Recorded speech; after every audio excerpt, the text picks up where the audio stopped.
Hey everyone, welcome to the Predictive Playbook. This is the NBA edition, playoff edition for the Western Conference Finals here tonight, taking place in Game 3 between the LA Clippers and the Phoenix Suns. I'm your host, John Ryan, and we have a free pick for you. This is a game that puts the Clippers in a very familiar situation this playoff season. This will be the third time they've gone down 2-0 in the playoffs. They've succeeded in the previous two rounds, obviously, in fine fashion, and they hope to do the same tonight. And I think I have some information that'll help support them in this game tonight, despite the fact that Phoenix will get back Chris Paul, who by all reports, is listed as questionable or probable. But a reporter asked the head coach, "Will you pencil him in for the game?" And the answer was that if he gets medical clearance, he's going to go.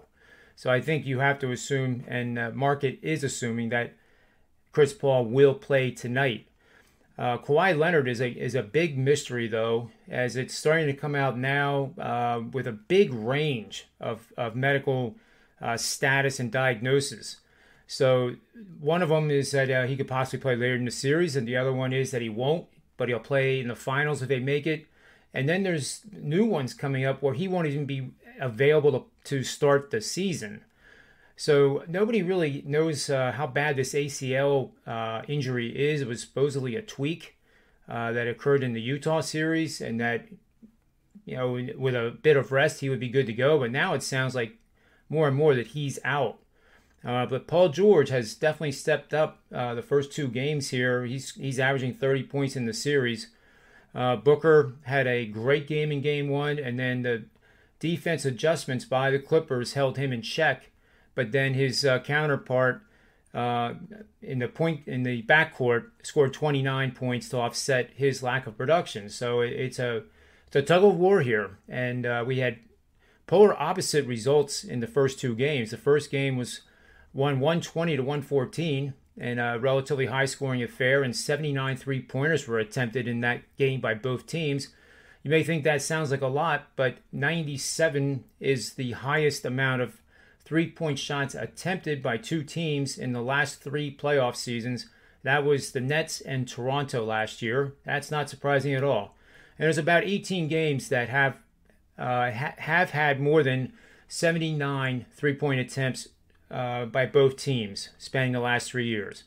The reason I use the last 3 years is that the scoring 4 years ago was 106, and then it jumped 5 points to 111, 111.6 2 years ago, in this current season of 112.2. That's why I'm only using the last 3 years, because that the game evolves, and the stats don't mean anything unless the stats evolve with the game. So that is the reason why I'm only using the last 3 years.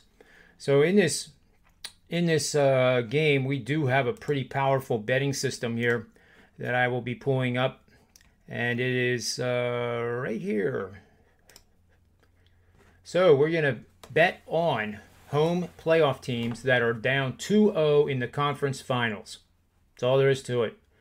Over the last 10 seasons, it's gone 12-7 straight up and 13-6 against the spread for 68.4% over the last 10 playoff seasons.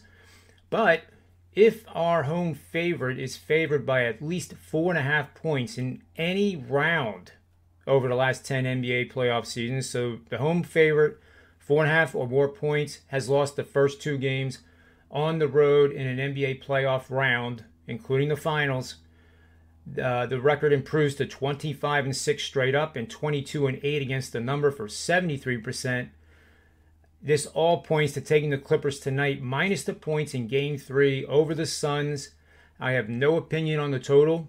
I can tell you on Manny's Pub, which airs Monday through Friday at 4 p.m. Eastern Standard Time, I will be providing the levels for in-game betting on the totals, which I've had very good success with, and expect to be able to do the same thing again tonight. So tonight's game is more of a middle opportunity, where I think you're going to get a combination of Game 1 and Game 2 type of flows. The game could start out extraordinarily fast, which is going to give you a great opportunity to possibly get as high as a close to 240 point total in game and betting the under. And conversely, when the game slows down, which I do highly believe will happen, then you'll be able to get the total closer to 210 possibly.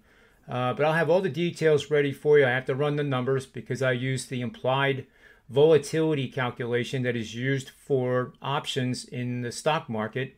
And the same thing applies to the range of expected points and the speed at which they occur in an NBA contest. So, be sure to come back at 4 o'clock and listen to that show. We'll have at least 4 guests on the show, including my co-host, Tony Finn. Rob Vino is traveling, and it's always worthwhile. I always feel I've learned so much from these guys after the show has concluded, and I've been doing this for 27 years. And one other thing here, we have a special deal going on at Sportsmemo. They've been kind enough to do this just for me.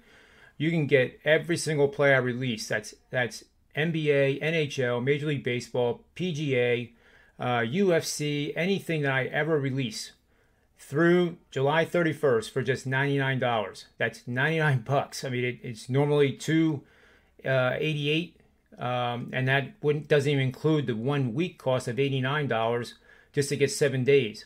So you're taking a long test drive of my service, which is going to give you a real good insider's look at how I handicap games and really spells out why I've been so successful for so many years. So for $99, invest in yourself and let me start working for you. And I'll promise you, you won't be disappointed, okay? So get over there to sportsmemo.com and get on board. So that'll be it for today's NBA angle of the day. I appreciate you coming over here to take your time to watch this video.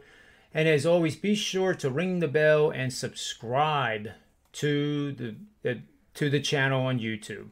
So for sportsmemo.com, wagertalk.com, and myself, may all the wins be yours.